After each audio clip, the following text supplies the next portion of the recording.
ذکر کیا۔ اب وہاں کے لوگ کثرت سے میدانی علاقے میں آنے لگے۔ اس طرح آہستہ آہستہ مردوں اور عورتوں میں اختلاط بڑھا، بدکاری اور زناکاری عام ہوئی، جبکہ یہ سب کام شیس علیہ السلام کی شریعت میں حرام تھے۔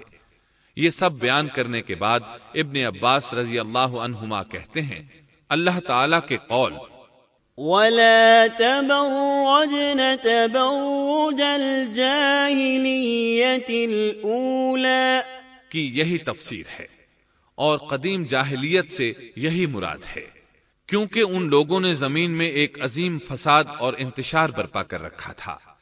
شیس علیہ السلام اپنی قوم کے لوگوں کو سمجھاتے رہے کہ وہ ان شریر اور فسادی لوگوں کے ساتھ میل جول نہ رکھیں، لیکن شیطان مسلسل انہیں ورغلاتا رہا، یہاں تک کہ شیس علیہ السلام کے ساتھ بہت تھوڑے لوگ رہ گئے اور قابیل کی قوم میں بہت اضافہ ہو گیا۔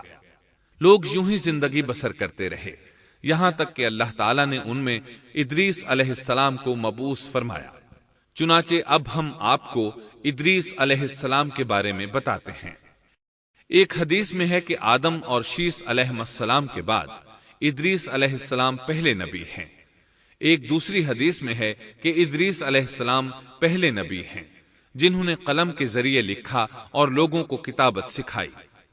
حافظ ابن کثیر نے ان کا حلیہ کچھ یوں بیان کیا ہے، پورا قد و قامت، خوبصورت، خوب روح، گھنی داڑھی، عمدہ اوصاف کے مالک، چوڑے کندھے، مضبوط ہڈیاں، دبلے پتلے، سرمگی چمکدار آنکھیں، گفتگو باوقار، خاموشی پسند، سنجیدہ اور متین، چلتے ہوئے نظر نیچی، انتہائی فکر و خوض کے عادی، غصے کے وقت سخت غضبناک، باتیں کرنے میں شہادت کی انگلی سے بار بار اشارہ کرنے کے عادی۔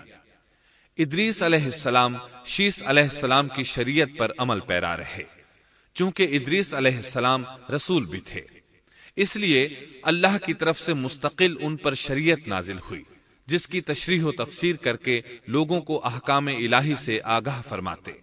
ادریس علیہ السلام نے جب دیکھا کہ مفسدین ایمان والوں پر ظلم و زیادتی کر رہے ہیں، ان کا فساد بڑھتا جا رہا ہے، اور سمجھانے کے باوجود یہ لوگ باز نہیں آ رہے، تو انہوں نے اپنے پیروکاروں کو جہاد کا حکم دیا۔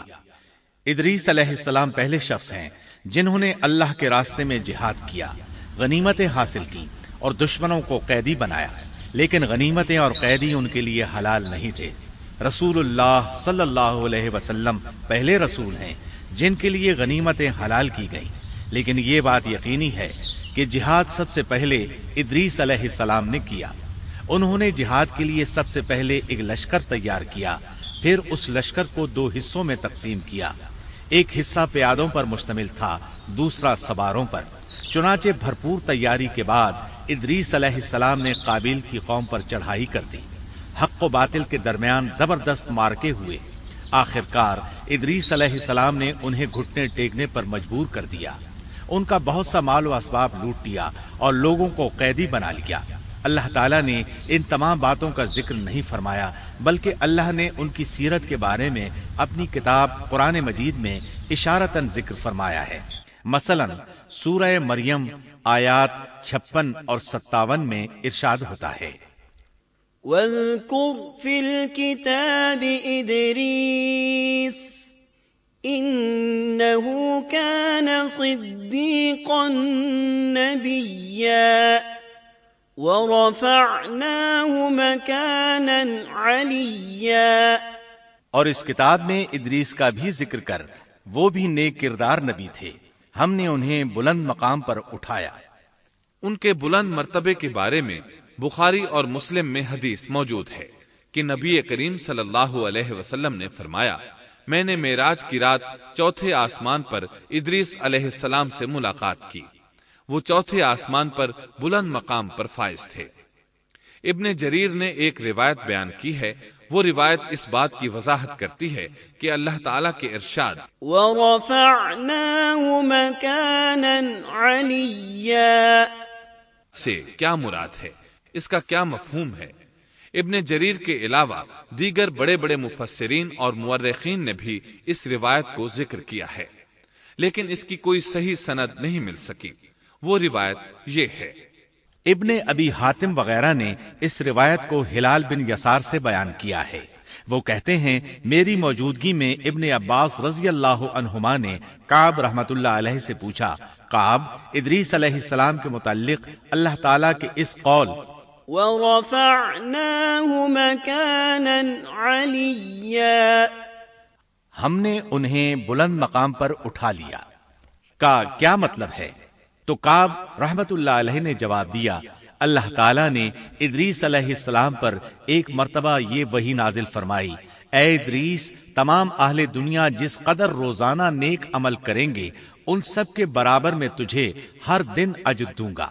ادریس علیہ السلام نے یہ سنا تو انہیں خواہش محسوس ہوئی کہ میرے اعمال میں روز افزوں اضافہ ہو، اس لیے عمر کا حصہ طویل ہو جائے تو اچھا ہے۔ انہوں نے وحی الہی اور اپنے اس خیال کو ایک رفیق فرشتے پر ظاہر کر کے کہا، اس معاملے میں موت کے فرشتے سے گفتگو کرو تاکہ میں نیک اعمال کا زیادہ سے زیادہ وقت حاصل کر سکوں۔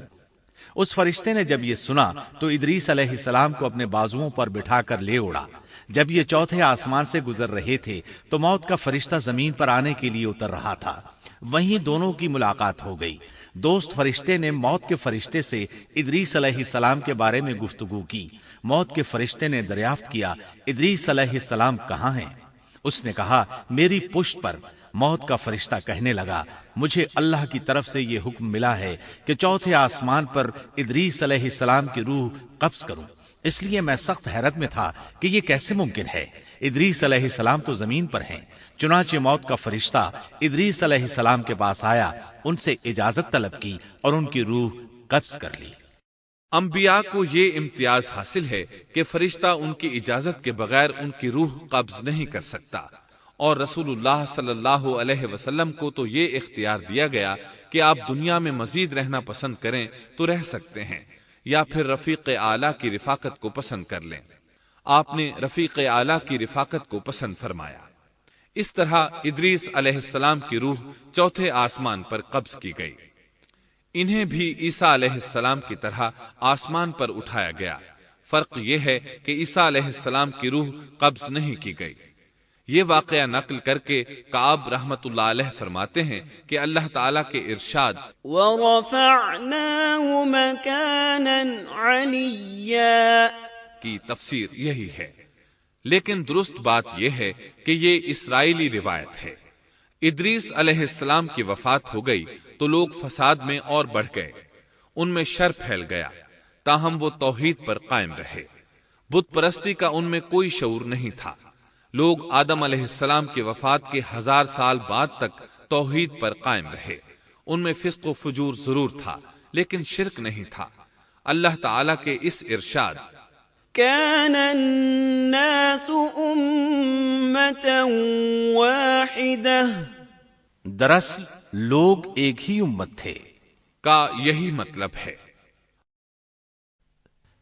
سامعین محترم، ابھی آپ دارالسلام اسٹوڈیو لاہور پاکستان سے قصص الانبیاء کا تیسرا حصہ فساد کی ابتدا سن رہے تھے۔ قصص الانبیاء کے چوتھے حصے شرک کا آغاز میں آپ یہ سنیں گے، بت پرستی اور شرک کی ابتدا کب اور کیسے ہوئی، نوح علیہ السلام کا نام و نسب اور قرآن مجید میں تذکرہ، نوح علیہ السلام کی قوم کو دعوت توحید، قوم کی ہٹ دھرمی اور مومنین کا استہزاء، 950 سال کی بے مثال جد و جہد کے باوجود قوم کا عذاب پر اصرار، نوح علیہ السلام کی قوم کے خلاف بد دعا اور اللہ کی طرف سے کشتی بنانے کا حکم، تنور کا ابلنا اور طوفان کا برپا ہونا، نوح علیہ السلام کا بیٹے سے مکالمہ اور بیٹے کی غرقابی، طوفان کا تھمنا اور جودی پہاڑ پر کشتی کا رک جانا، نوح علیہ السلام اور ان کی قوم کو شکرانے کا حکم، نوح علیہ السلام کی اولاد کتنی تھی، طوفان کے بعد آپ کتنی دیر زندہ رہے اور کہاں فوت ہوئے، ذکر کیا۔ اب وہاں کے لوگ کثرت سے میدانی علاقے میں آنے لگے۔ اس طرح آہستہ آہستہ مردوں اور عورتوں میں اختلاط بڑھا، بدکاری اور زناکاری عام ہوئی، جبکہ یہ سب کام شیس علیہ السلام کی